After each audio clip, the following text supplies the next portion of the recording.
अस्सलाम वालेकुम, कैसे हैं आप सब। आज मैं लेके आई हूँ इतना लजीज और मज़ेदार बीफ कौरमा। इतना ज़बरदस्त है, इसकी ग्रेवी कितनी ज़बरदस्त होनी चाहिए, सारे टिप्स एंड ट्रिक्स मैं आज आपके साथ शेयर करूँगी।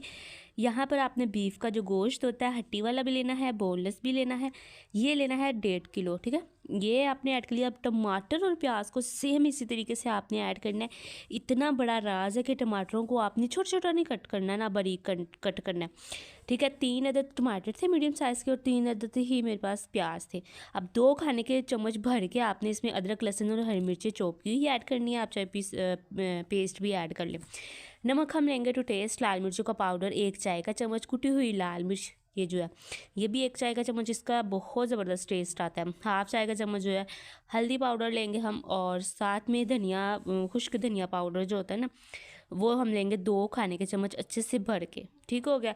अब ये स्मेल ख़त्म करने का सबसे आसान तरीका है दालचीनी और बड़ी इलायची 2 से 3 4 से 5 ऐसे जो होती है ना, वो ऐड कर देनी है, ठीक है।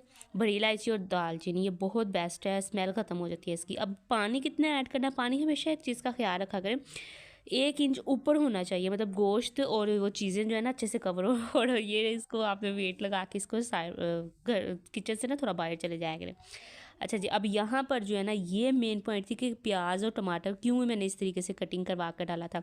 ये जो प्याज का टमाटर का जो छिलका होता है ना वो उतरता नहीं है। अब ये पानी इसका यखनी जो थी वो अलहदा कर लेनी है। सारा मसाला और ये गोश्त जो है ये कढ़ाई में ऐड कर लेना है। अब ये सारे छिलके इसके उतार लेने हैं टमाटर के, थोड़ा सा कुकिंग ऑयल ऐड करना है और थोड़ी सी ये दही ऐड करनी है। अब इसकी अच्छे से बेहतरीन आपने बुनाई करनी है। और जैसा कि आपको पता है मैं सबकी रिक्वेस्ट रेसिपी बनाती हूँ, आप भी कमेंट करें अपनी फेवरेट रेसिपी का नाम, और अपने कुछ भी बनाना हो, कुछ भी सर्च करना हो, आप मेरा नाम लाजमी लिखा करें, शेफ़ महवी जी, शेफ़ लाडो जी, तो वो मेरी सारी लॉन्ग और शॉर्ट वीडियोज़ आपको मिल जाएंगी। और यहाँ तक जो है ना ये इतनी ज़बरदस्त इसकी खुशबू आ रही थी, अच्छे से ये गल गया था, और इसका ग्रेवी कितनी ज़बरदस्त तैयार है। अब यहाँ आपके पास ऑप्शन है, थोड़ा सा पानी अगर आप ऐड करेंगे, ठीक है, तो ये कढ़ाई बन जाएगी। अगर थोड़ा सा वही यखनी जो है ना हमारे पास जो बची हुई थी, ये थोड़ी सी अगर आप ऐड कर देंगे तो ये थोड़ा सा गाढ़ा शोरबा टाइप, कौरमा टाइप की चीज़ बन जाएगी। अब ये मैंने पानी इसमें ऐड कर दिया। हाई टू मीडियम फ्लेम पे इसको जो है ना आपने 2 से 4 बार अच्छे से कुक करना है, इसको बॉयल आने देना है। फिर जो है लास्ट में मेरा मोस्ट फेवरेट हरा धनिया, हरी मिर्ची, अदरक के छोटे छोटे पीस, थोड़ा सा गरम मसाला पाउडर और थोड़ा सा ज़ीरा, ये जस्ट आपने इसको गार्निशिंग के टाइम में ऐड करना है।